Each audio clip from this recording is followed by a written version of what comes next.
Ndị Igbo ekene m unu. Ndị Igbo mma mmanụ nke onye chiri na zere. N'ụbọchị taa, okwu agbamume ka m ji wee bịa. Asị m na ife onye na-eme bụ ezi ife na-agaziere ya, ma ndị na-arụ ọrụ ma ndị na-azụ afịa.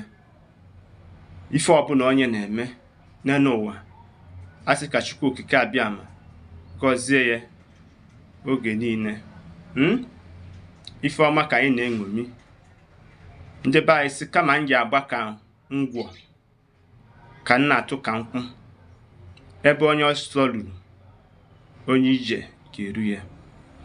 Ife ọbụla onye na-eme iji were kpata akụ na ụba na-agaziere ya.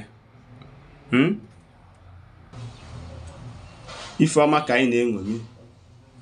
O mee ndị anyị na-enegara anya n'ụwa. Onye bụ onye ọbụla bụ mmadụ n'ụwa nwere onye ọ na-enegara anya. Asị anyị na-enegara fa anya ka anyị mụta ife ọma n'aka fa.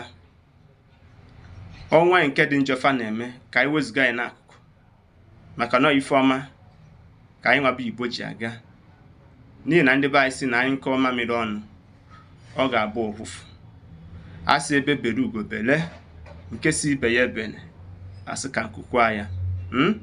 Asị ọha akpụ na mee gịnị naanị na-ebu anya n'ọdụ ga-amụta ka isi akpụ.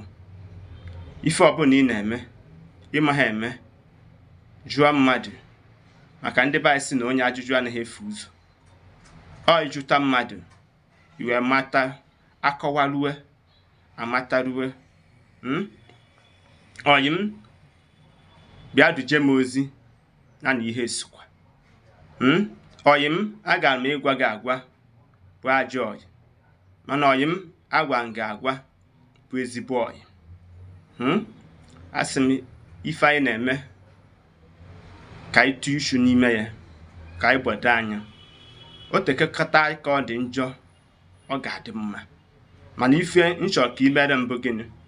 Ka ị gbasie mbọ ike n'ife ị na-eme bụ ezi ife. Ka ị tinye uchu gị nyanụ ka o wee gaziere gị. N'ihi na ụwa anyị nọkwa bụ ụbọchị na-efu, onye ọbụla na-eme gịnị? A na-akpụdobe. Mana ọ ka mma ka e were ezi ife wee mara anyị n'ụwa, instead of iji ajọ ife wee mata anyị. Na-ezi ife ka anyị na-achọ, ezi ife ka a na-eṅomi eṅomi. Ọ ya bụ mgbe anyị bichara ka wazere n'ụwa, ka e were ife ọma nke anyị mere n'ụwa na-echeta anyị. Chetakwa na ọ bụ n'ọrụ anyị ka anyị ga-eji wee cheta anyị.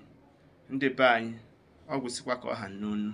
Asị m gbasara m ozi a, tinyere m akara subscribe na my YouTube page.